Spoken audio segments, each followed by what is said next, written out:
So we resume with the Draft Criminal Justice Young Offenders. No, we don't. Yes, we do. Jersey Law Appointed Day Act, which is P98, lodged by Deputy Moore. If I can ask the greffier to read the citation. Draft Criminal Justice Young Offenders Jersey Law 2014 Appointed Day Act 2000.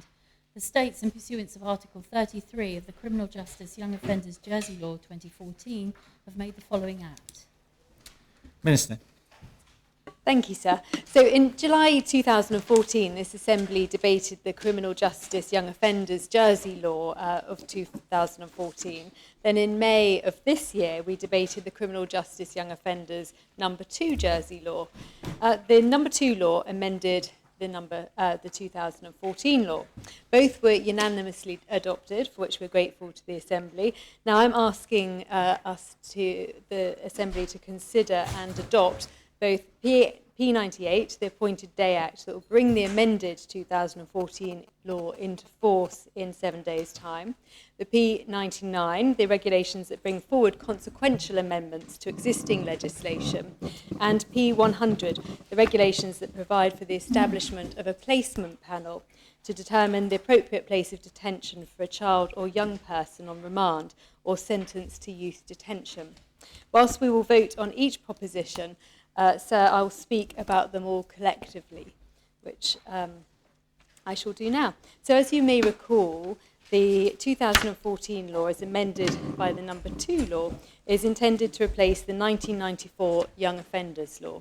The primary aim of the 2014 law is to solve a very real problem: the mixing together of 15 to 17-year-old males with 18 to 20-year-old males in the Young Offenders Institution, and the placement of 15 to 17-year-old girls in the women's prison. The 2014 law provides a solution by establishing a placement panel with powers to determine the most appropriate place for detention, and by allowing the place of detention to be either the prison, the Young Offenders Institute, or Greenfield Secure Children's Home, depending on what the panel considers to be in the best interest of the young person who is to be detained and the best interest of any of the young people who are detained in the same facilities that are under consideration. This Assembly has previously readily recognised that Greenfields, which is, as I'm sure the Assembly will recall, an 8-bedded secure children's home, will in many cases provide a much more appropriate setting in which to look after and support the rehabilitation of young offenders. The amended 2014 law will also bring forward 3 other key changes.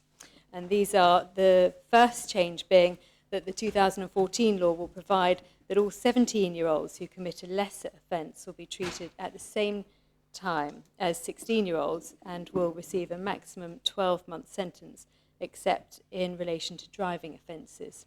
A 17-year-old who has the right to drive will have also associated responsibilities. So if they're mature enough to drive, they are also mature enough to be sentenced as per other young adult drivers who are aged a little older, 18 to 21. The second change relates to the status of children or young people who are on remand or detained. Under the amended 2014 law, they will all be treated as looked after children under the care of the Minister for Health and Social Services as opposed to the Home Affairs Minister, regardless of whether they're in Greenfields, the Young Offenders Institute, or indeed the prison.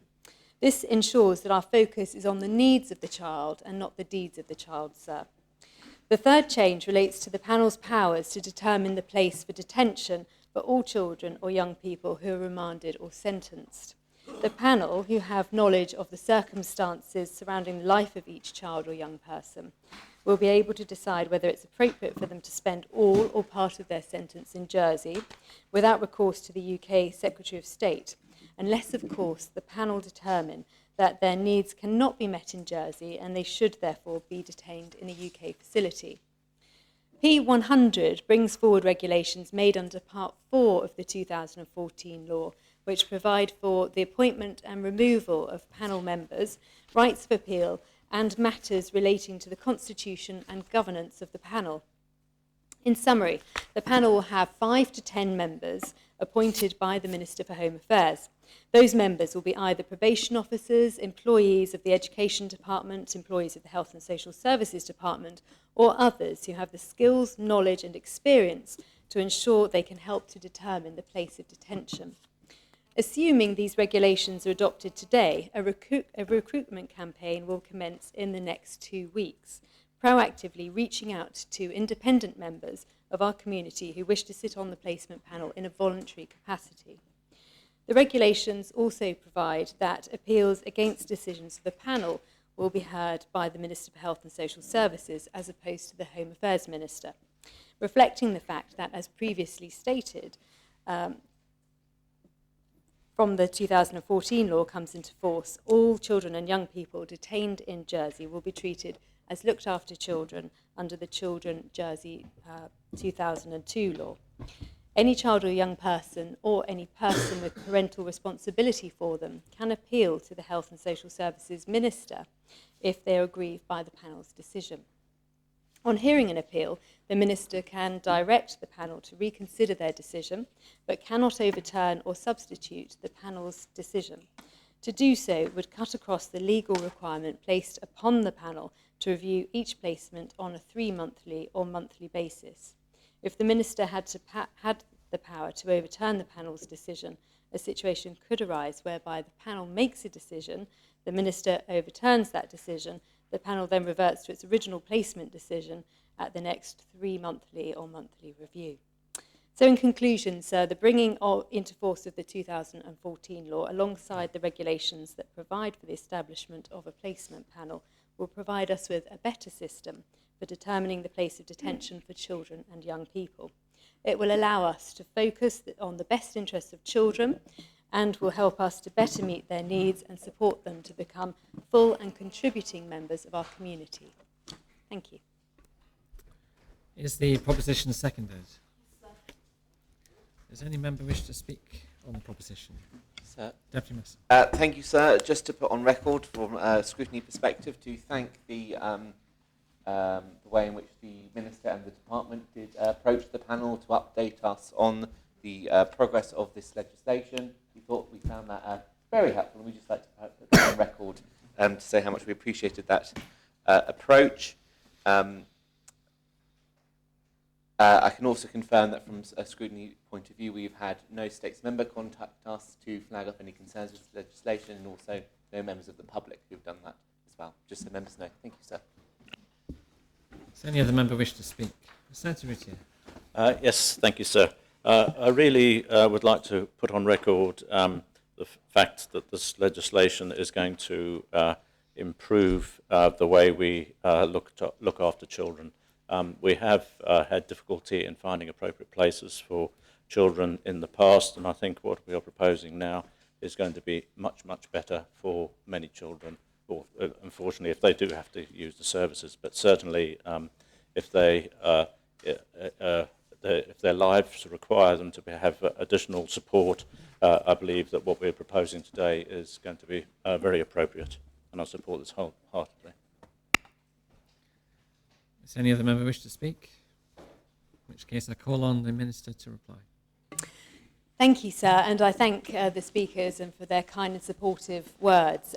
Sir, it just leaves me, for the reasons stated, to recommend this Appointed Day Act to the Assembly. If adopted, the 2014 law will come into force in 7 days' time, and I ask for the appel. Thank you. Those members who are in favour of adopting the proposition kindly show. The appel has been called for. Members are invited to return to their seats. I ask the greffiers to open the voting.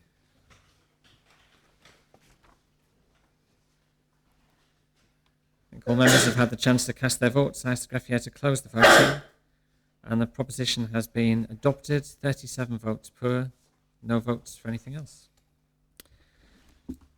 So we move on to the draft Criminal Justice Young Offenders Consequential Provisions Jersey Regulations. I'll ask the greffier to read the citation. Draft Criminal Justice Young Offenders Consequential Provisions Jersey Regulations 2000, the states, in pursuance of Articles 31 and 32 of the Criminal Justice Young Offenders Jersey Law 2014, have made the following regulations. Minister. Thank you, sir. So these consequential provision regulations, the purpose of the regulations is to replace in existing legislation references to the Criminal Justice Young Offenders Jersey Law 1994 with references to the 2014 law. I commend the regulations to you. Are the regulations seconded?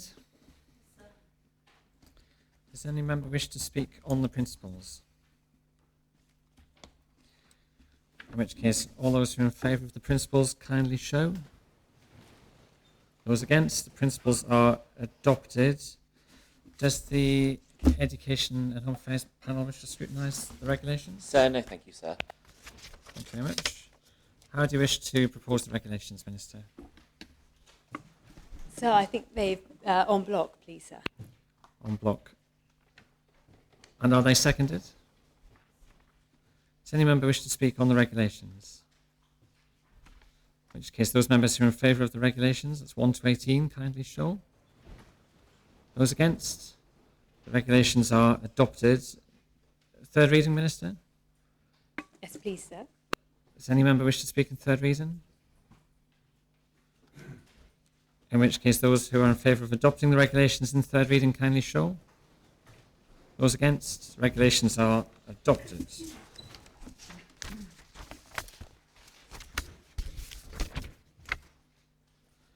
We can move on to the Draft Criminal Justice Young Offenders Placement Panel regulations. Griffith, to read the citation. Draft Criminal Justice Young Offenders Placement Panel Jersey Regulations 2000. The states, in pursuance of Article 22 of the Criminal Justice Young Offenders Jersey Law 2014, have made the following regulations. Thank you, sir. So I've already spoken to these regulations in my previous speech. Just in essence, they provide for the establishment of the placement panel under the 2014 law as adopted by the Assembly. I recommend these regulations to you. Are the regulations seconded? Does any member wish to speak on the principles? No. In which case, those in favour of the... Can I ask for the appel, please, sir?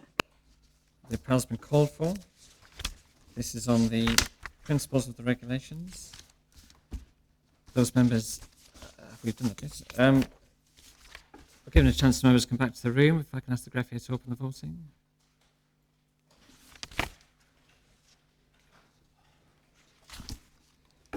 Members have had a chance to cast their votes. I'll ask the greffier to close the voting. Principles have been adopted. 37 votes per, no votes contra. Does the panel wish to scrutinise the regulation? No, thank you, sir. How do you wish to propose the regulations, Minister? En bloc, please, sir. Are they seconded? Does any member wish to speak on the regulations? I can ask those who are in favour of the regulations to kindly show. Those against? Regulations are adopted. Minister, for third reading? Yes, please. Any member wish to speak on third reading?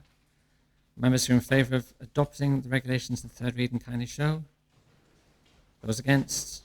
Regulations are adopted. Now, we now have, we were going to have, I think, a statement from Senator Ozliffe, but before then I've had a request for a personal statement from the Connoisseur of St John, which it might be convenient to take now, Connoisseur. I was still writing it, but I think I know what I have to say. We can wait till after the senators if you wish to. I'm on my feet now, if that's all right, sir. Sure. So I wish to inform the Assembly that I have resigned from the hospital relocation sub-panel. The reason is very simple. The proposition was lodged late, and the very short period in which the scrutiny panel had to examine in detail such an enormous and vast project has meant that the panel has been unable to produce their report in ample time. As a result, I brought a private backbenchers amendment to this proposition because the panel hasn't had a chance to debate it in full, and to go through the normal process. It is wrong for me to remain on the panel whilst making such a proper amendment, and therefore, to save any embarrassment and to make a clean sweep, I decided it was best in all interests to stand down from this office, but the blame must lie, quite fair and square, on the failure to provide information on time in a due process to scrutiny. Scrutiny cannot work in a fortnight. This has been going on for a long time, and scrutiny must have sufficient time to produce their reports so backbenchers can read, as it were, the scrutiny reports, make up their own minds, and make orderly progress and make amendments as and when and if necessary. Thank you, sir. Oh, I should also add, I would like to thank the scrutiny officers and the chairman, who unfortunately isn't here at the moment, for their enormous support.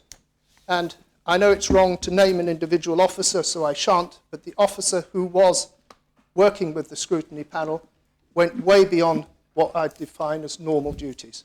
And I'd like to thank them and have that on record. Thank you, sir. I'm going to take next the statement to be made by the Assistant Chief Minister in relation to the Jersey Innovation Fund. Thank you, sir. Members will recall my earlier statement in June regarding the operation of the Jersey Innovation Fund and the loans granted by the fund. I now wish to make a further statement to provide members with progress on the fund. So I'm conscious that there has been a great deal of media speculation about the fund. The facts are that Economic Development asked for the GIF to be established in 2012. After a detailed scrutiny review, the proposition was amended and the fund was finally approved by this Assembly on the 1st of May 2013. For those members who were not in the States at the time, I have circulated, the statements as attached, but for the record, it is already on the record. I have sent members the Hansard from the debate for their reference. After May 2013, some changes were made by the Economic Development Department. Obviously, there is a difference between political policy determination and the implementation, which is the responsibility of accounting officers. Both of these functions, economic development, were responsible for until November 2014, when I was asked by the Chief Minister to take on the political policy lead for all innovation matters, and this was envisaged then as a temporary arrangement. Although I was not technically part of economic development, I was appointed as an Assistant Minister for Economic Development in relation to the GIF. There was a very long delay, and the States only finally approved the transfer of functions in December 2015. The GIF was legally transferred to the Chief Minister's Department from the 1st of January 2016. However, officials, i.e. implementation, has remained in economic development and is involved to date. It has been suggested that we now align the accounting officer responsibilities with the political arrangements, and I'm in discussions with officials about this at the moment. So in my statement to the Assembly on the 14th of June 2016, I set out a number of actions that I wanted to take in regard to GIF. I subsequently instructed officials to engage the specialist accountant, Grant Thornton, to review the log filler loan immediately and to review all other loans. This process began in July 2016 and is ongoing, and this ongoing review and recommendations that have resulted in the directors placing log filler into voluntary liquidation. Notwithstanding the provisions in the state's accounts, the state has registered a claim for the full amount owed, including interest, and upon advice continues to reserve its position in respect of all interests in that company. The liquidation will now follow due process, and I will update members when additional information becomes available. My instructions to officials in June was that detailed review should be undertaken for each of the loans and in all aspects of the fund. I was determined to ensure that no stone would be left unturned to establish the facts around how loans were granted and administered. The Controller and Auditor General is also now underway with a review into GIF, and I welcome that, and I will ensure full cooperation and look forward to the conclusion of her work. The Public Accounts Committee will then no doubt act and wish to respond to her findings in the normal way. It is also right that I await professional advice from Grant Thornton on the need for future provisions that should be made in the 2016 accounting year, although members should also note the volatility of start-up businesses and the manner in which businesses' fortunes can change rapidly for good and or for bad. Members should be assured that action is being taken to provide support to the businesses concerned in order to maximise the chance of recovery of the balances of the outstanding at risk of loans, and it is important that we do not precipitate a loss in confidence in the GIF borrowers or in the counterparties with whom they are transacting or negotiating contracts. Given the delicate balance of the existing loans and the need for ongoing professional support, I shall be asking Grant Thornton to assume operational management of the loan book. This work will be supervised by a group of senior officials to protect our continued interests and to ensure that all rights are properly reserved. To achieve proper alignment of political and officer responsibilities, I confirm to members that the accounting officer responsibility for GIF will now, as I said earlier in the statement, should now move to the Chief Minister's Department, and I can also confirm to members that no further loans have been given or considered or granted since I made the statement. So also, the Chairman, Advocate Tim Herbert, has indicated in February that due to other commitments, he will be standing down from the board. I would like to take this opportunity of thanking him for his work. An interim chair will be appointed from the current board members, and I will be working with the Jersey Appointments Commission to that end. I am meeting the board of GIF on Thursday. Credit markets are now in a very different place from where they were when the fund was set up, and consequently new recommendations as to what should happen with the remaining substantial balance of the fund and the future of the fund will follow in the new year in order to continue the original objective of boosting innovation and meeting this Assembly's original expectations and aspirations. I should also say that GIF, albeit important to sort out, is only one part of the vital wider work on innovation overseen by our economic advisor. I hope members have questions on this matter. That's why I'm making this statement, and as I am always happy to discuss either in this Assembly or outside any aspect of the funds. Right, time for questions. Deputy Kevin Lewis. Thank you, sir. Would the Assistant Minister inform the Assembly, as log filler now in voluntary liquidation, what are the chances of recovering any funds? Sir, I've said I will update members of that. I State's reserved its position. I can't add anything at the moment. Deputy Andrew Lewis. Thank you, sir. I don't wish to preempt the CNAG's review and indeed my own committee's review. However, I just wondered if the Assistant Minister could answer the following. What process was in place with the Innovation Fund for follow-up once money had been granted? Was that process actually implemented, in other words, reporting back? And also, does he think it's appropriate that when funds are dished out, after being some thorough investigations, whether it should be or not, should be given all in one go? I understand that has happened on a couple of occasions. One of the Minister could answer those two questions. So I think the Chairman was asking me to be drawn on the conclusions of the report that the CNAG and indeed our own reports are actually examining at the moment. All that the Innovation Fund has done has not to be criticised. And I know I've seen cartoons of me being on log fillers and all the rest of it sometimes. I think we need to be very clear about the responsibilities of politicians and the responsibilities of officials. And I think this report is almost going to be almost a sort of a landmark of that responsibility. Whose responsibility is it? Policy and implementation. The Chairman raises important issues, but I really don't want to comment until the CNAG has reported. But the ongoing review, as of now, that support is being given to business. I can tell him that. Sir, all I was asking was, what was the process of follow-up? I assume that there was one. Sir, I can say from my responsibilities, there is follow-up now. I want to remain for the CNAG to report. I'm not going to be drawn either way. It's not for me to say on something that's being reviewed, sir. Deputy Higgins. Thank you, sir. Can the Assistant Minister tell us a number of things? We know there's been a number of failures. what are the other businesses that are currently we have loans outstanding to? How are they doing? And in fact, I'll leave it at that for the moment. I may come back with another. I said that, that it is a difficult question for me to answer. I want to be as open as I possibly can. But I don't want, one of the difficulties is that the log filler loan and the difficulties there clearly happened as a result of a leak.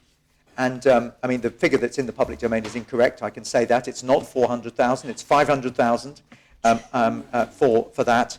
And that's what in the State's accounts. And they knew about that. I know there's groans around the Assembly, but that's out in the public domain, and I've sent members the extract from the State's accounts of that. It's 500,000 plus rolled up interest, so it's about 673. And we're going to see more write-offs. So I'm not going to comment. I'm looking at every single one of those loans. There's no more loans being issued. Credit markets have changed. We're going to make this work. And I'll update members when I can and when it's prudent and safe to do so. I'm not going to cast dispersions on any of the companies because it would be wrong to do so. A careless word could actually lose a company a contract, and that would be wrong. I hope the Deputy understands.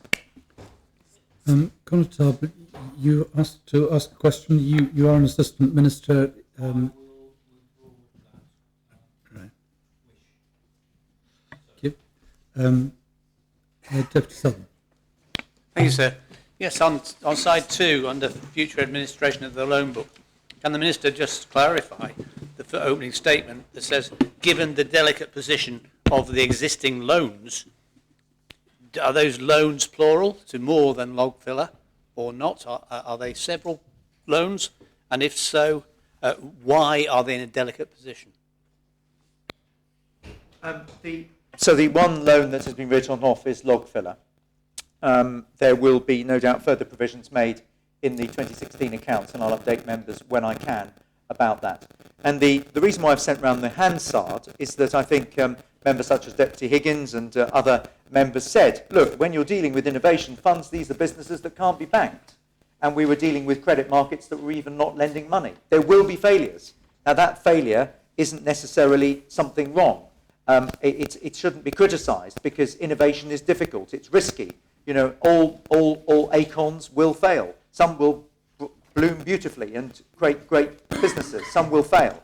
There should be no surprise of that. This Assembly was under no illusion that there should be there would be failures, and indeed celebrating, as in fact, I think almost, I've been sort of said, will I resign? Will I hold responsibility for a failure of an innovation thing? My responsibility as a minister is to make sure that the matters are held and dealt with properly, and also to hold, but also with the Public Accounts Committee and CNAG, officials to do their job. And can I, if I may, sir, supplementary, I didn't get an answer. I hold you to account and say, please answer the question. How much, to whom, and what's the nature of the delicacy of those loans? That's the key. So I think I'm saying that they are all businesses that are actually in a difficult situation. These are all businesses which wouldn't have got finance from banks in the time in which they were lent money.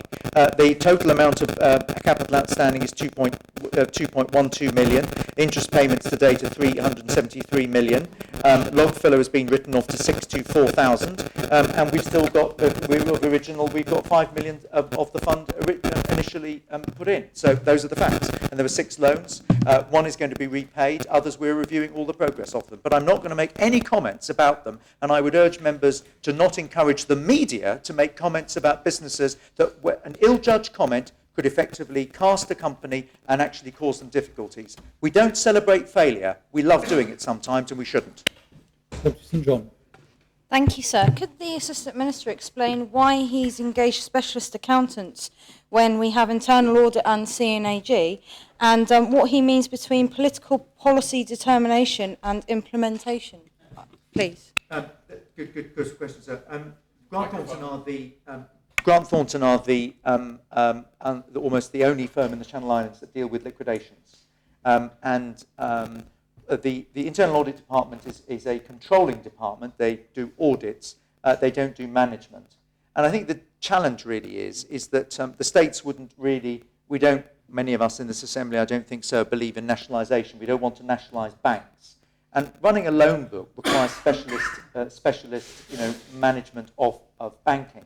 It's about lending money and then making sure that it's lent out properly, perhaps in a stage payment arrangements, controls are put in place, monitoring put in place, all the questions I was previously being asked. And that's why we're asking Grant Thornton to carry out that. I should also compliment Jersey Business for the actions that they've been taking. Internal Audit and the CNAG have an audit role, which is different from a management. And the Deputy herself has worked in a bank, so she knows what bankers do compared to internal auditors. Sir, sorry, just to follow up. You didn't answer about... question. So I apologise, yeah. Look, I think it's really important that we establish some facts. I am willing, as all ministers and everybody that stands in this assembly, which is trusted with responsibilities, to take responsibility for the things we are responsible for. And we are responsible for policies. We look to our officials to implement those policies. And almost sometimes this is increasingly blurred. That's why we have the PAC that holds officials to account, and corporate services, and in my case, Deputy Bree's panel, he holds me politically accountable. He is going to hold me accountable for the political policy issues. And where there is a blurred line, and I think we need to deal with this in the same way that we were dealing with questions this morning on travel expenses. Officers are accountable under the Public Finances Law. They have responsibilities. They are personally accountable for implementation. Ministers are responsible for policies, subject sometimes to this Assembly's approval. And we need to be clear about this so that we can actually have the right responsibilities in the right place. But it doesn't mean sacking people. It doesn't mean celebrating failure. It doesn't mean witch hunts. It means being clear about who's responsible for what and making it happen and putting the correct controls in place. Can I mention to members that there are 4 members who've not yet had the opportunity of asking any questions? There's 5 minutes left. Senator, be quick in your answers. Senator Ferguson. Yes, sir. What gave the executive the idea that the fund should be transferred to the Chief Minister's department? And this is the second example of failure of due diligence within a department. What actions are being taken? Sir, the Chief Minister can answer himself. I think that he wanted to put innovation, because it's more than just the fund. Innovation, digital, financial services, and competition brought together is greater than the sum of the individual parts. No, that doesn't answer the questions. Deputy Rondell. Thank you, sir. Perhaps on a positive note, would the Minister be able to give us examples of companies that have actually bloomed beautifully so far in financial terms? So there are lots of companies that have ballooned beautifully, and they're not only companies that have actually been having grants given by the Innovation Fund, and that's what innovation is all about. It's about creating the signposts. There are many businesses that came to the Innovation Fund that have been dealt with Jersey Business by economic development that actually have gone on to find the plentiful funds that are there. And I think what we've learned is, since credit markets weren't working in 2012, there is a plentiful amount of funds, but it's about getting this right business plan, and where a business isn't going to fail, look to say, just stop that, move on to something else, to something that can actually be funded. There is many successes, and I'll report as soon as I can, but I can't report on the 6 businesses at the moment. Deputy Griville. My question, sir, was on the same lines as Deputy Rondell. I think it would be extremely helpful to put this into context, and if the Assistant Minister could tell us about the successes of the Innovation Fund, Stumpy Dog, for instance, and other successes this fund has had. The Deputy is tempting me. Of course, Stumpy Dog is a great example of that. And as soon as I've got permission to say it, she's mentioned it, so I hope it's okay. I know they're a success. As soon as we can celebrate success. There has been huge success in good businesses being set up through the good work of Locate Jersey, Jersey Finance, Digital Jersey. I walk around and see businesses on a day-to-day basis which are starting up and doing world-beating products in Jersey. 3 minutes left, Senator. Deputy Levy. Back to Logfiller, and the Assistant Minister has graciously accepted responsibility. Where does his fault feature on the timeline? Sir, I've been very clear. Ministers are responsible for policy. Officers are responsible for implementation. That is being reviewed and tested. That is what I want to understand. I have signed, as other ministers previously have signed, ministerial decisions upon advice. Not because we want to put £1,000 in the free market at Newmarket. It's because we act upon advice. Is that advice right, and has it been followed through? That's the crucial question, and we're going to see that answered in the CNAG's report, who I have full confidence in. Deputy Breen. Thank you, sir.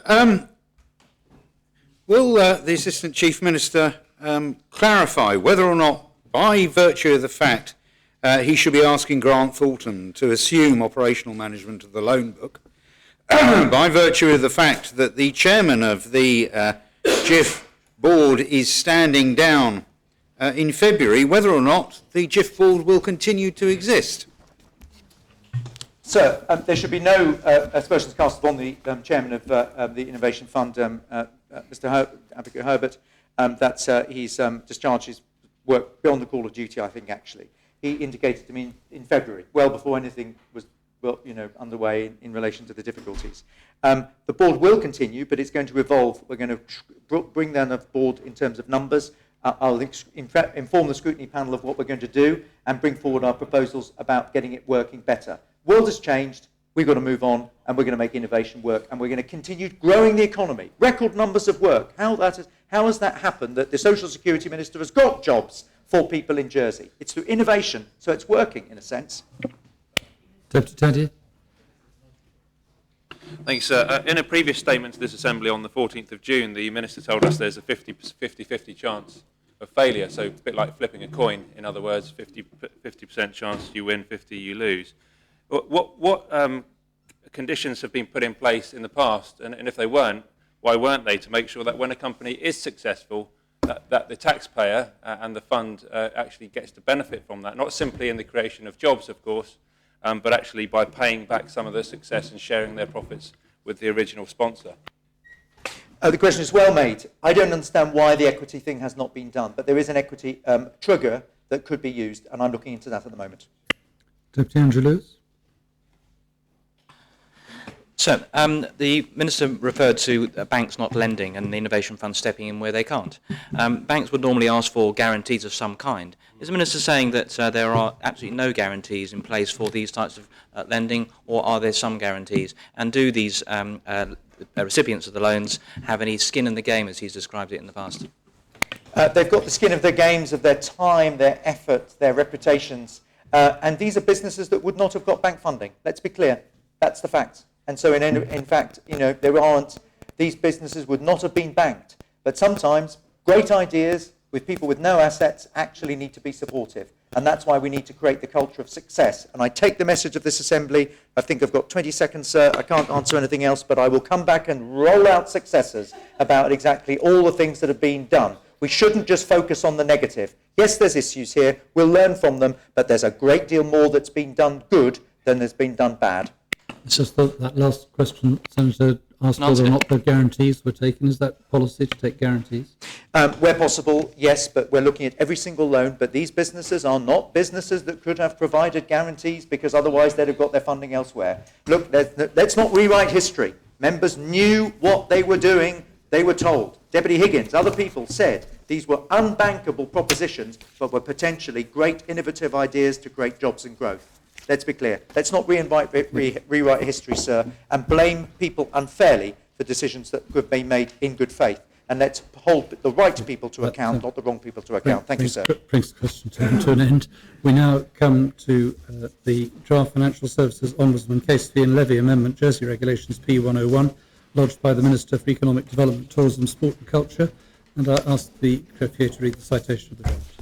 Draft Financial Services Ombudsman Case Fee and Levy Amendment Jersey Regulations 2000, the states, in pursuance of Articles 6 and 26 of, and Paragraph 4 of Schedule 2.2, the Financial Services Ombudsman Jersey Law 2014, have made the following regulations.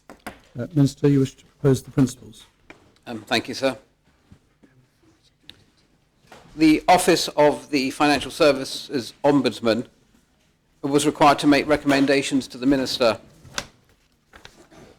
for changes to its funding structure following the end of the 2015 calendar year. Given it has only now been in operation for a year, in fact, sir, it's the one-year anniversary today, it was the 16th of November 2015, that the Office of the Financial Service is Ombudsman actually open for business.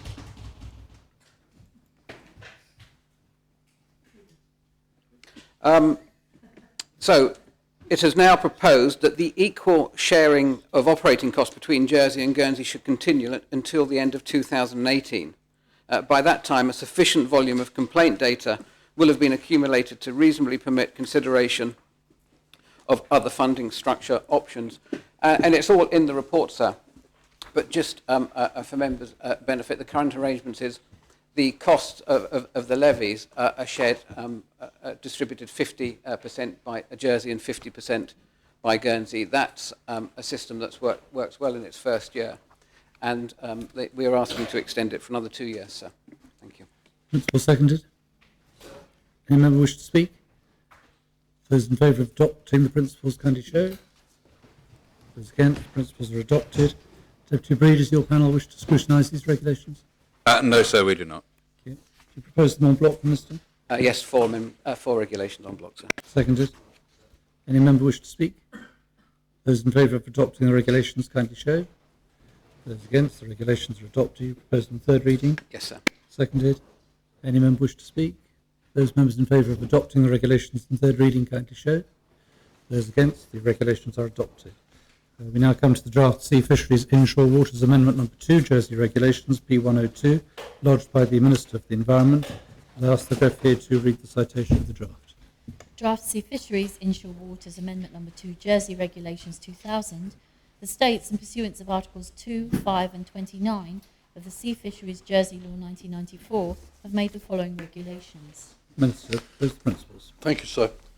Sir, members will, I hope, remember a debate at the start of the summer concerning bass stocks. My two propositions this afternoon are just a continuation of the measures to preserve those stocks. And with members' leave, I would like to address the preamble to both propositions at this time. Sir, bass is not only an important commercial fish species, but also a recreational fish that arouses great passion here in Jersey.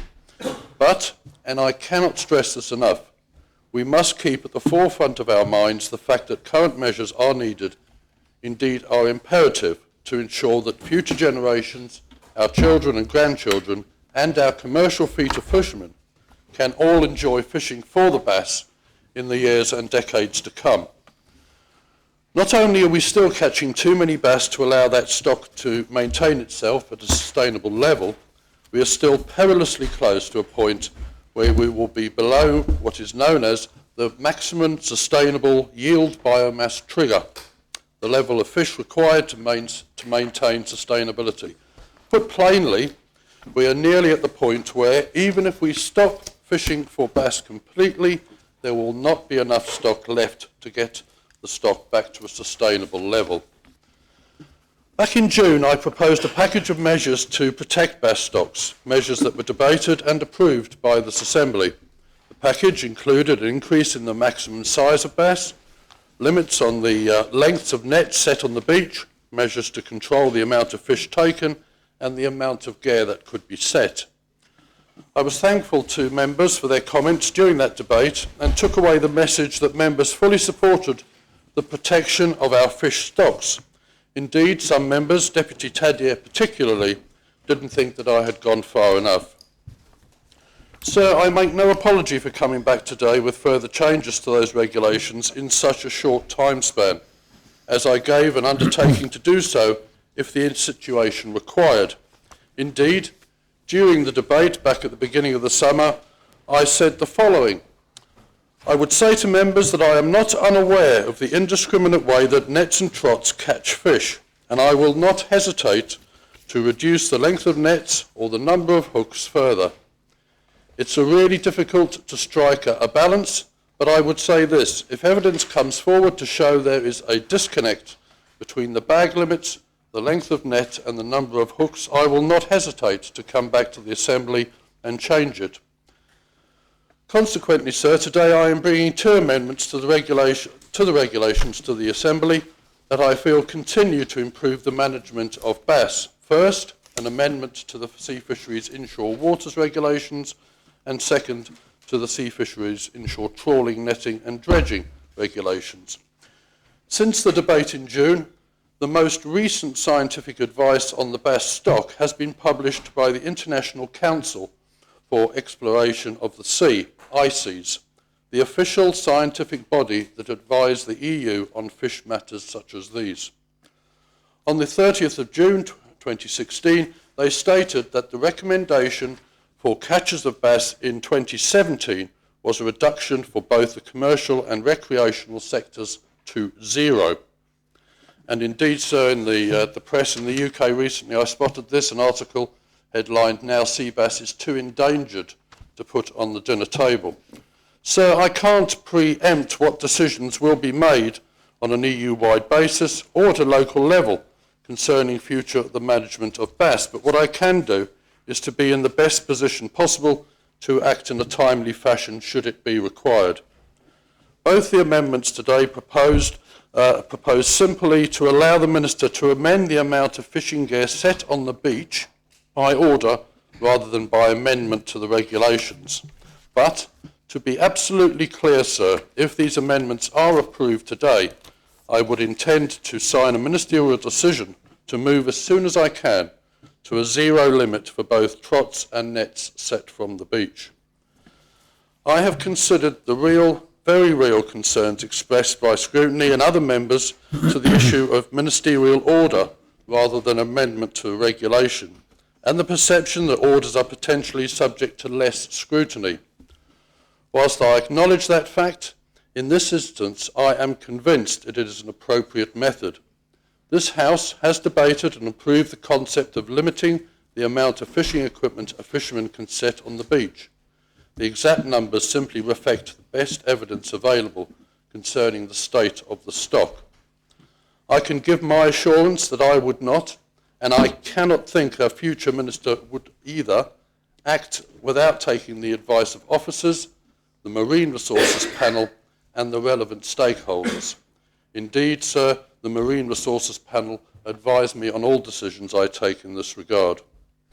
These amendments today are simply an improvement to the setting of getting the right thing done in the most efficient and timely manner. We often refer to red tape and demands of states taking our time, but I see this as a small step in reducing some of that red tape, and I hope members will agree. So, sir, to move to the specific proposition, Amendment P102, it should read simply the amendment in regulation of the Sea Fisheries Inshore Waters Regulations 1998, after the words exceeds 50, there should be inserted the words or such other number that the Minister may specify by order. I hope I provided members with an appropriate summation of the principles of my speech, and I move those principles, sir. Seconded. Yes, sir. Does any member wish to speak on the principles? Deputy St Mary. Thank you, sir. By way of clarification, these measures do, of course, refer to recreational fishermen. Members may recall that when the raft of measures was considered in the Assembly last June, members had received shortly beforehand a whole series of emails from fishermen concerned at the fact that they were being what they would call discriminated against, whereas the commercial sector was not. My understanding from conversations and discussion at the last public hearing between the Environment Scrutiny Panel and the Minister was that if the EU so recommend that the bass limit should be reduced to nil, then the Minister would similarly invoke that restriction on commercial licences again as from 1st January. I'd appreciate it if in his summing up he would clarify that. Higgins. Thank you, sir. The previous speaker actually raised part of what I wanted to. I think if the bass stocks are in the danger that he says, then we have to support these measures, and I fully support it. However, I am concerned if commercial fishing does continue. I've noticed that if you go into a restaurant, there's no shortage of sea bass on the menu, nor is there any shortage of sea bass in the supermarkets. So either there is a shortage or will be a shortage. If the commercial fishermen are still, I use this term sort of loosely, hoovering up what bass stocks there are, then surely we should be thinking about bringing in curbs on commercial fishermen. I hope the Minister, again, will expand on his actions in that regard. Thank you. Deputy Southern. Sir, one question to ask first is what is the volume of commercial bass taken versus the recreational take, because I think that makes a difference. And secondly,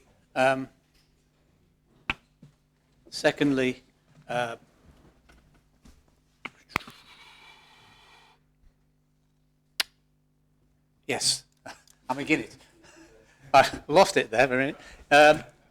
Yes, if this is moving from regulation to order, then I'm against it. I'm against it. Because there should always be opportunity for this House to debate something. There is not a proven, immediate, instant act that the Minister must take at any one time to avoid regulation and bringing it to the House, albeit briefly. So there's no need for orders. Orders versus regulation restrict the capacity of this House to consider matters. Deputy Andrew Lewis. Thank you, sir. I'm pleased to say I actually caught a bass this year. I hadn't done for a long time.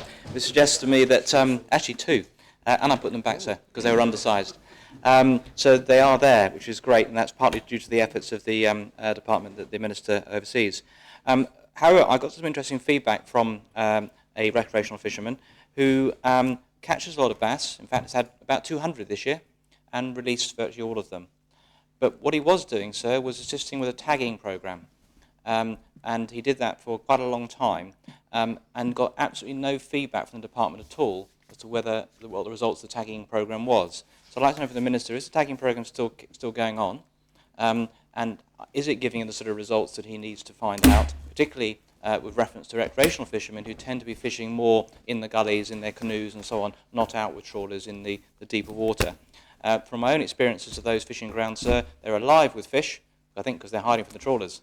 They're in the rocks. So I do hope that further restrictions aren't imposed by on the responsible recreational fishermen, many of us whom are returning the bass straight back to the water, sir, as tempting it is to eat some of them. Many of them are undersized, and you can only eat one at a time, although perhaps there's members here that would like to try to do more than that. So I just wondered if he could confirm that the tagging operation is still going on, and why haven't those that volunteered and participated with that process were not actually kept informed as to how it was going. Thank you, sir. Deputy Kevin Lewis. Thank you, sir. I'm just curious as to whether the Minister was aware of the bass sold in local fish shops and restaurants. What is the percentage of locally caught bass and how much is imported from elsewhere, if at all? Any other member wish to speak on principles? Deputy Tatty. Thank you, sir. Deputy Andrew Lewis is clearly a better fisherman than I am, but I did catch my first bass this year after the new limits had come in, and it was by accident. And I was actually going for mackerel when I caught it on the Yan, which has the 3 hooks on it. And so in some ways I was quite pleased to do that, but in another way I felt slightly bad, because when I got the bass up, it was slightly small, it was about 40 centimetres, so it shows that actually the new limits in this particular bass's case were helpful, because that bass was returned to the water where it wouldn't have been under the old limits. But I was concerned because the bass wasn't showing much movement at first, and then one thinks and one imagines that any other fisherman might think, well, it's dead, I might as well keep it, put it in the bag anyway and take it home, because it's wasteful to do otherwise. Thankfully, I didn't have to face that dilemma for too long, because the bass came back to life and I put it back in the water, and hopefully it survived, but I've got no way of knowing that. So I think that kind of emphasises to me partly the importance of this issue, that the regulations do make a difference, hopefully to that bass's life and to the stocks in general.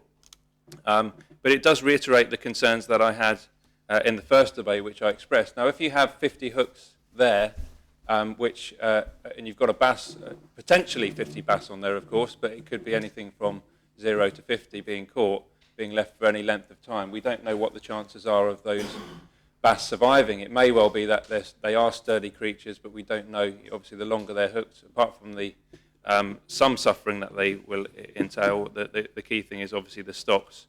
It doesn't seem to me right that we have any set hooks on a beach when they're indiscriminate, and that argument's already been had.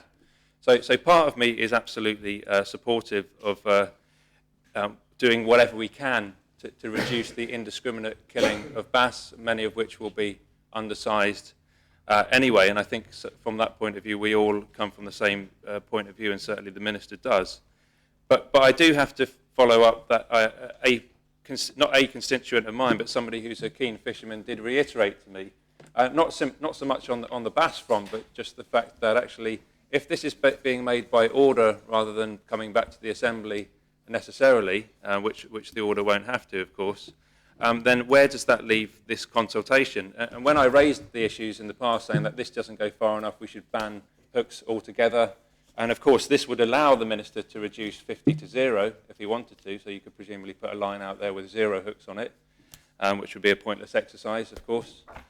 It would allow the Minister to do that. We were told, oh, this is a great Jersey pastime and tradition, and that we shouldn't make sweeping changes without consulting with the public. And of course, by putting this into an order rather than into any other format to come back to the Assembly, we wouldn't even be able to have the debate ourselves, and the public wouldn't be able to have that debate either.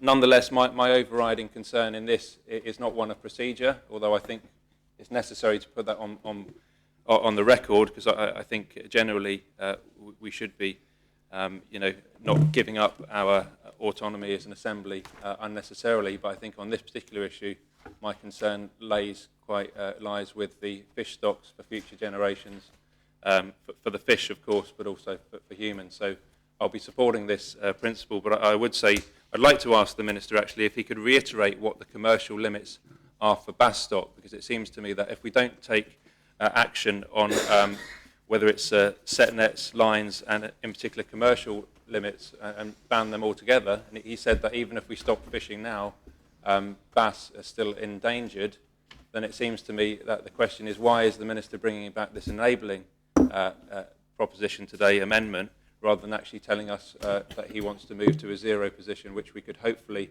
all decide upon and have an informed debate about. Any other members to speak? Deputy Levy. Thank you, sir. One, of course, absolutely supports the Minister's efforts to conserve bass stocks, but I wonder if the Minister or his department have any figures for either the numbers or the tonnage of bass caught in nets and trot lines, as well as those landed by rod and line, and what they are. I wonder how has the Minister analysed the economic benefit of shoreline fishing, as this form of fishing usually provides a fresh fish direct to local households for consumption as free food. Has the Minister studied the impact of sport fishing in the island, and can he provide details of its value? Jersey has regularly staged fishing competitions that attract anglers from outside the island. Very often the anglers bring family members and stay for several days, ensuring that the economic value to Jersey is considerable as per fish caught on a per fish caught basis. How does sport fishing feature in the Minister's strategy? And when it comes to commercial fishing, I think that the House in general is very worried about, where catches can be offloaded at foreign ports, can the Minister indicate what the direct value to Jersey is of commercial fishing? I suspect this is a very dubious area, especially as commercial fishing must be the main contributor to the depleting fish stocks. So any other members to speak? Then I call on the Minister to reply.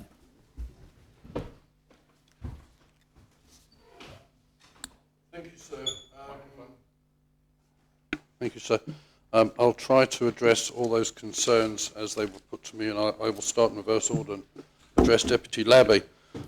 Certainly he raises an issue about landing locally caught fish and shellfish in foreign ports, but we, not regarding the social security implications, and certainly the crew and captain has to reside in Jersey, the crew had to pay social security. That is done in such a way as that the receipts from those landings on foreign ports return to the island. It's very important to try to link the economic side of fishing to the island. And I work very hard to make sure that Jersey boats continue to do that. It's very important that that happens.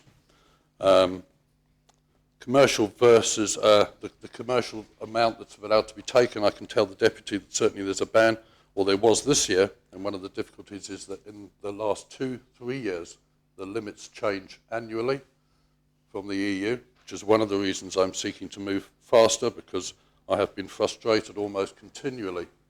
Even bringing these amendments today, I'd hoped to do that before October the 15th, because that is the date that the trots and lines can be set from. I didn't even manage to do that.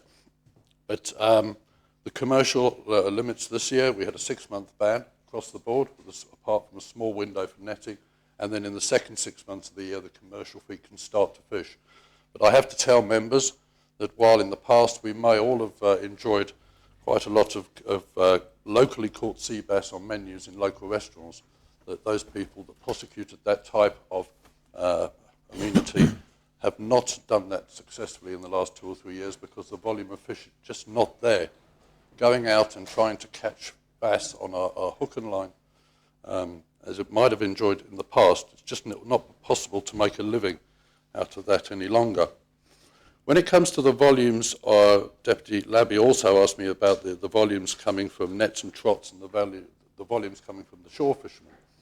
It's not the volumes that I'm looking at here. What I'm saying to myself is, and I go back to Deputy Tadier's point, I now have some more evidence to show that these stocks are in further decline, and what I'm concerned about is that the person who sits on a rock with a recreation fisherman who sits on a rock can take 1 fish. The bag limit is 1 fish, while at the moment the limit of the person who sets the trots or the nets on the beach, trots for example, 50 hooks, and it's, Deputy Taddy has already mentioned the ability there to catch potentially 50 fish when your neighbour is sitting on a rock. He can only take 1 fish. And of course the other problem about the indiscriminate way that trots and nets work is that by the time you get back to them, the tide has fallen. There's a reasonable chance that those fish may be dead.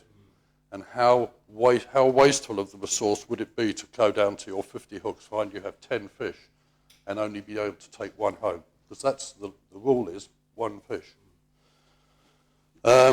Deputy Tadier spoke about strong, resilient fish, and yes, they're one of the reasons that we do have an ability to take 1 fish as a rock fisherman or a boat fisherman with a hook and line, is that the Jersey local sea bass is a very strong fish. It has the ability to be caught and to be released, unlike some other species which almost the moment you have them in the boat will die, or on the rock will drop from exhaustion.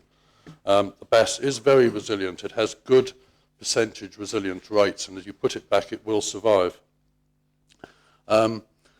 Again, Deputy Tadier, order versus regulation, and I understand that some members will not be happy about the possibility that I take power and have the ability to move quickly under order, whereas normally I would come back to regulation. But these 2 particular amendments today are only concerning 2 things: the number of hooks set on a trot line on the beach and the length of net set from the beach.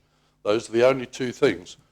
And again, I say I have been hugely frustrated by my inability to move as quickly as the EU regulations have moved, and that's one of the reasons why I seek members' leave to amend the to reach these amendments today.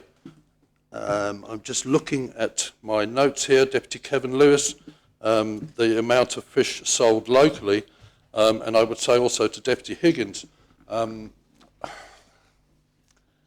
it's important when you read your menu, if it says local sea bass or sea bass, there's a very subtle difference. And quite often, increasingly more often, sea bass on a menu will not be locally caught because there just aren't the amount of fish being caught locally. Certainly this article in the paper from the UK, which I referred to, is saying that if you want to eat sea bass, that's fine, but buy farmed sea bass. Certainly restaurateurs prefer farmed sea bass because they can buy the size that sits on the plate, and they can buy 20, 50, 100, all exactly the same. They're easy to use, easy to cook, they sit beautifully on the plate, and that's what they would prefer. So there aren't very many sea bass being sold locally, unfortunately, and the whole idea of these amendments is to try to preserve the stock for the future, so in the future we will have more locally caught sea bass. Deputy Lewis, Andrew Lewis, mentioned the tagging programme, and I have to say to him that we're not continuing with that at the moment. While we tried very hard, the results weren't great. It was a very costly exercise to do, But something we have managed to work out is that fish do swim vast distances, and some of the evidence that we have before us that fish come down from the North Sea to here, and similarly fish in the Irish Sea will swim down nearly as far as the Bay of Biscay. Deputy Southern asked about, he said he was unhappy about, again, taking some regulations and allowing me to have the order. But I would say to him that, as I said in my speech, I take all my advice and all my recommendations from the Marine Resources Panel, and I certainly wouldn't be looking, and I'm sure if any future minister would look to move without a recommendation from those. Again, note here for Deputy Higgins, the reason we don't see very much sea bass caught locally is because it's just not commercially viable anymore. Certainly the people who were successful with it 5 or 6 years ago, they may try for a day or two these days, and they soon give up. I think that's about it, sir, and I hope members found my explanation satisfactory, and I would ask for the appel. Just 2 members at the back who don't. Just one question not answered, sir, which was the volume of commercial take versus recreational take. Sir, I don't have the information in my brain, but I'll let the deputy have the numbers. Yep. Are those members in favour of adopting the principles? Kindly show. Like we have the appel. The appel is called for. Ask members to return to their seats. The vote is on whether to adopt the principles of P102, and I ask the referee to open the voting.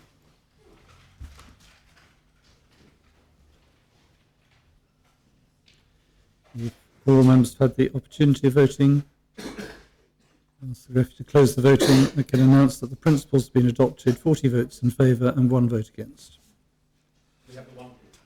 Deputy Southern voted contra. Minister, you proposed the 2 regulations en bloc? Yes, please, sir. Seconded. Any member wish to speak? Those in favour of adopting the regulations kindly show. Those against, the regulations are adopted. And in third reading, Minister? Yes, thank you, sir. Seconded. Yes, sir. Anyone wish to speak? Those in favour of adopting the regulations in third reading, kindly show.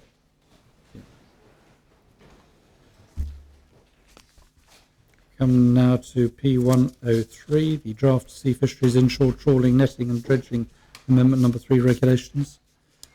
And ask the Secretary to read the citation of the draft.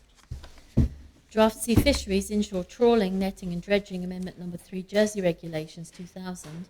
The states, in pursuance of Articles 2, 5 and 29 of the Sea Fisheries Jersey Law 1994, have made the following regulations. Minister, those principles.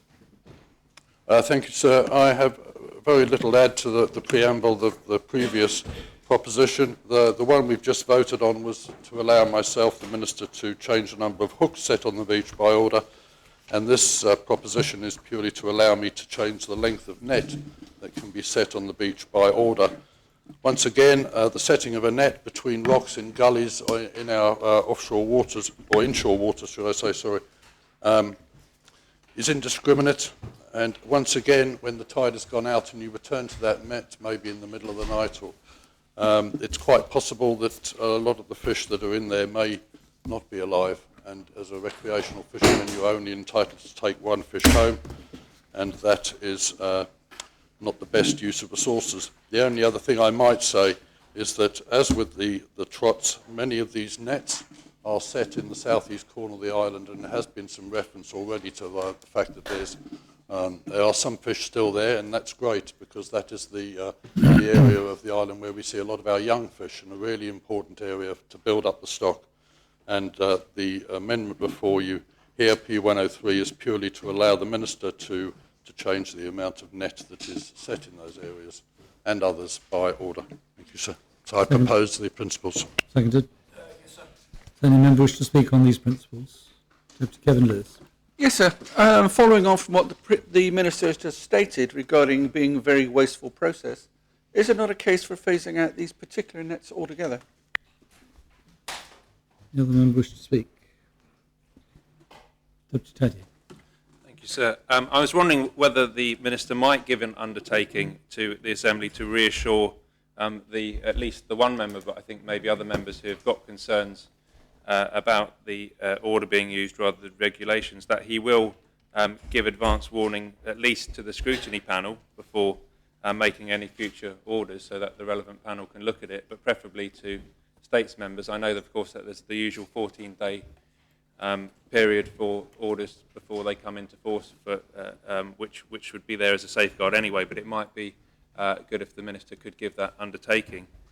And I don't want to stray too far from this actual specific, which is quite limited, but I think obviously it does focus on the preservation of bass stocks. And I was quite interested to hear that although it probably stands to reason, one doesn't always click the fact that there's lots of farmed bass out there, as there is farmed salmon and other types of fish, which presumably then don't need to meet the size limits for ones coming out of the sea, because the aim is not, the size limit is to do with preserving sea stock. So that's an interesting reminder.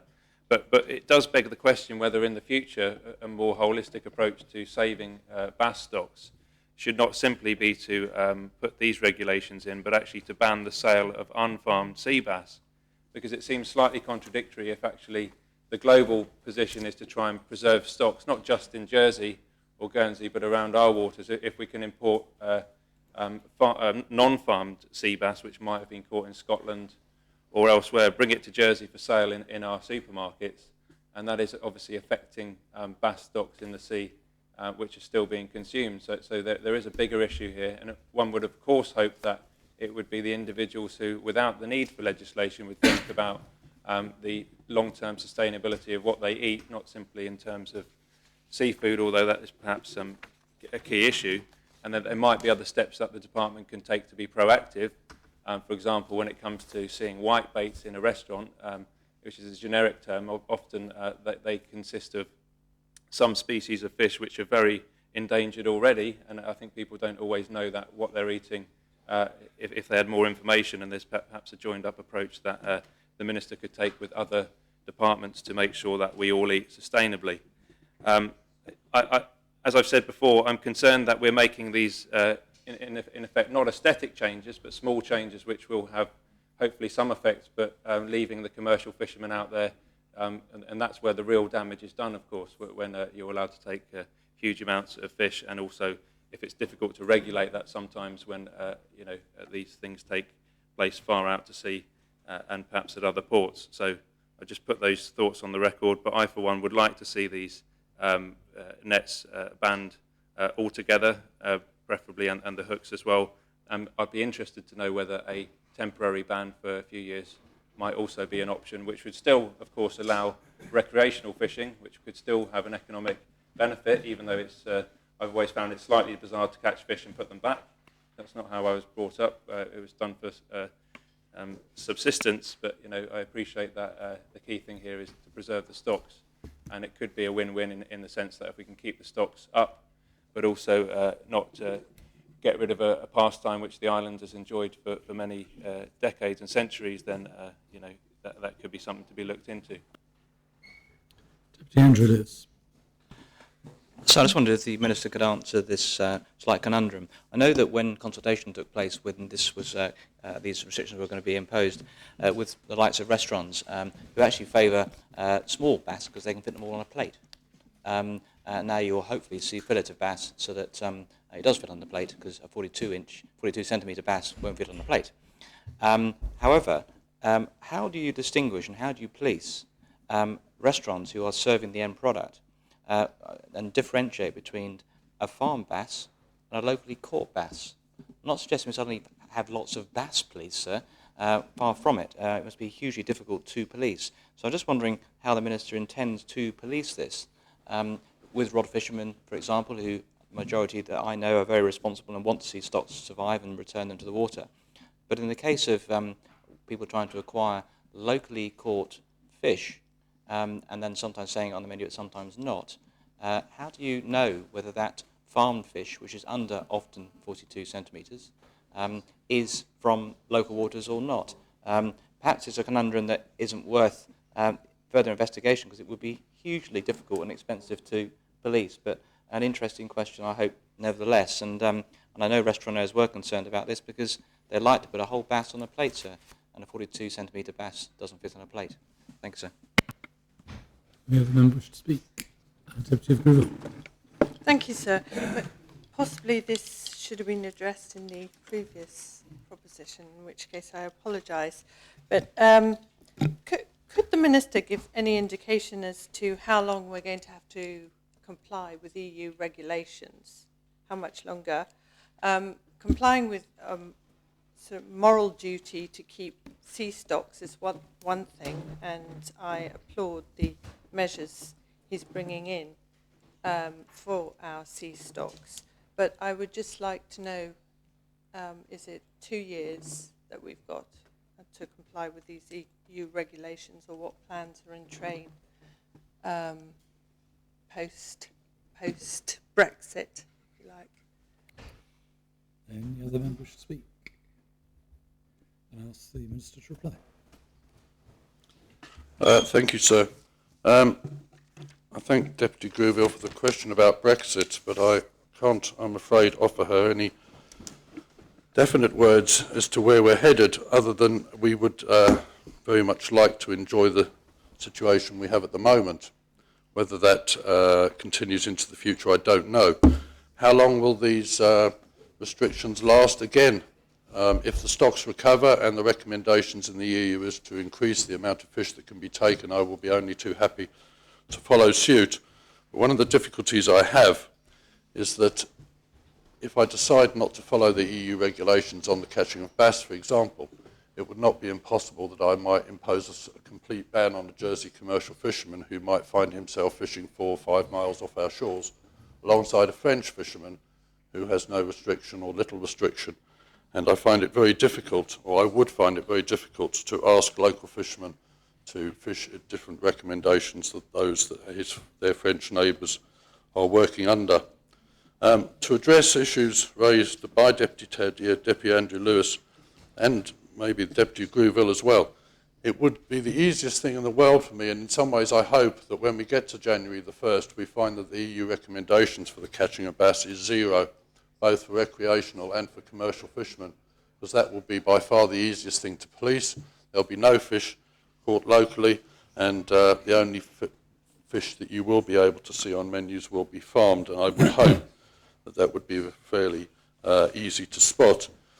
I take the point that Deputy Andrew Lewis makes. It's the policing of this is not easy. It is time-consuming and costly, and there may be a possibility at some time in the future that we would look to licenses to buy fish or licenses to sell fish, but there are ways that we can approach that to make sure that fish are being sold properly. Deputy Taddier, advance warning, yes, I would be only too happy to give an undertaking to the Assembly that not only would I warn members, but I would also speak to scrutiny before I made any changes. I've mentioned the long-term sustainability of all fish stocks, and I would hope that we'd all do whatever we can to preserve those stocks. Catch and release is certainly something that we must look at. In the past, we've had some wonderful publicity through fishing magazines from fishermen who've come over here to catch bass in the southeast corner. And I'd like to take this opportunity, sir, if I can, to thank all those recreational fishermen who prosecute the idea of catching fish and releasing them. They fish for the sport and the enjoyment of catching the fish, not of the taking of the fish home and eating. And we have very, very many local fishermen that do that. And finally, I'd just address the point that Deputy Kevin Lewis made. I would reiterate it would be much easier if the ban's all together. But I do have this difficult decision to make at all times about traditions. I come from a traditional Jersey family, and I understand 100% the traditions that families have taken over the very many years and the way they have caught their fish. But the way I look at it, these are measures I hope are going to be short-term measures, and they are going to allow those families in future generations to continue to catch these fish in the ways they have in the past. So I say to those people who say, you're taking away my family's right and the traditional way we've caught fish, I say to them, this is a short-term measure, and let's hope that these measures put us in a situation where your future generations of your family can continue to catch fish in those ways as well. I'll leave it there, sir. I hope I've answered members' questions, and I would ask for the appel. The appell's called for. Invite members to return to their seats. The vote is on whether to adopt the principles of P103, the Draft Sea Fisheries Inshore Trawling, Netting and Dredging Amendment Regulations, and ask the greffier to open the voting.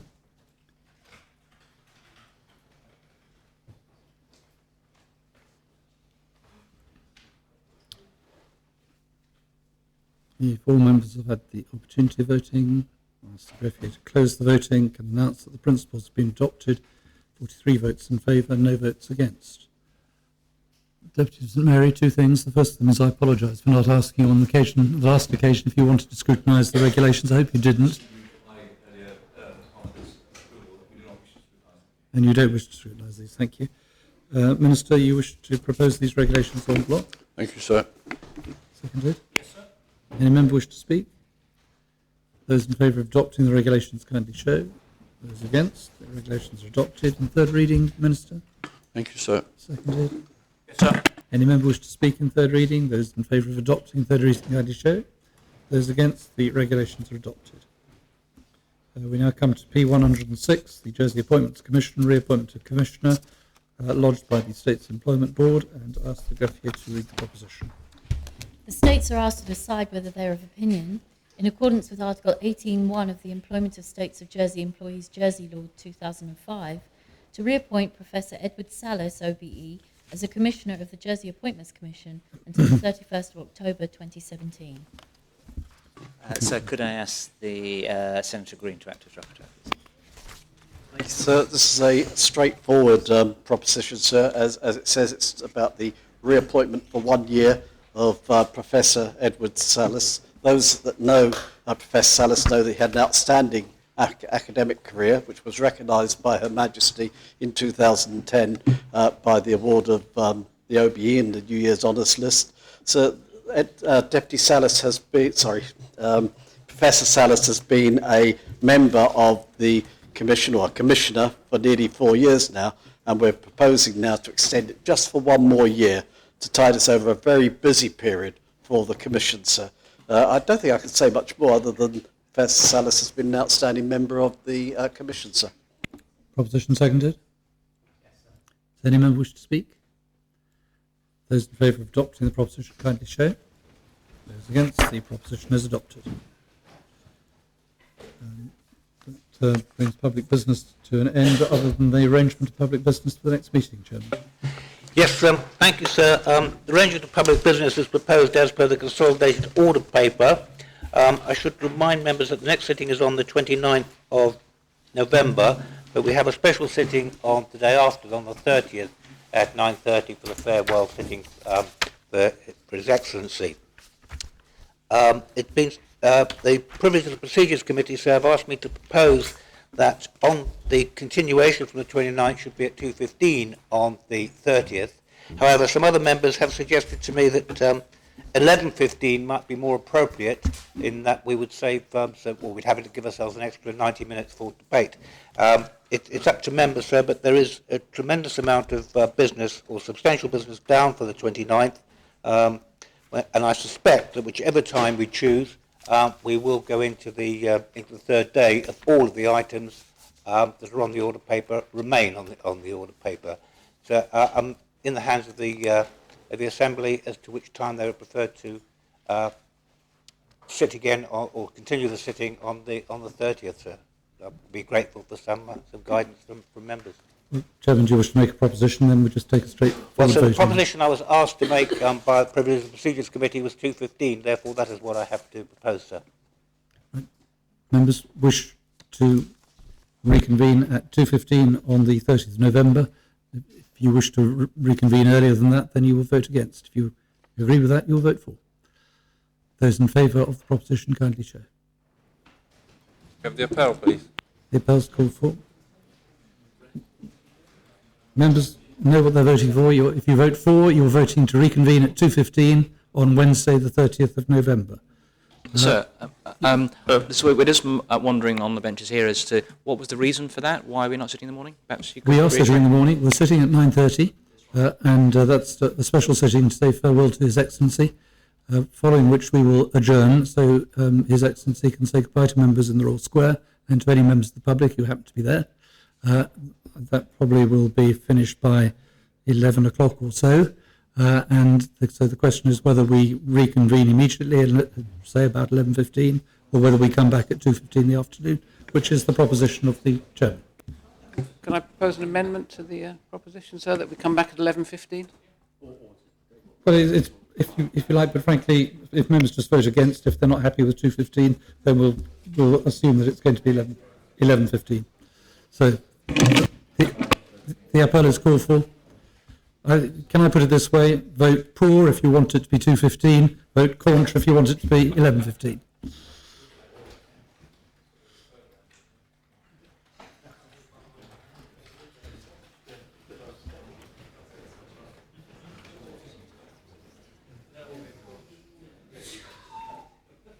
The Greffier now close the voting. The vote is for 11:15 by 38 votes to 3.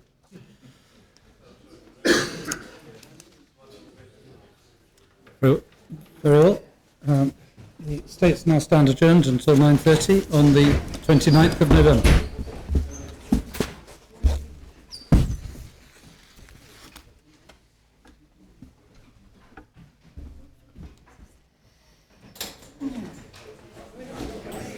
Ha ha.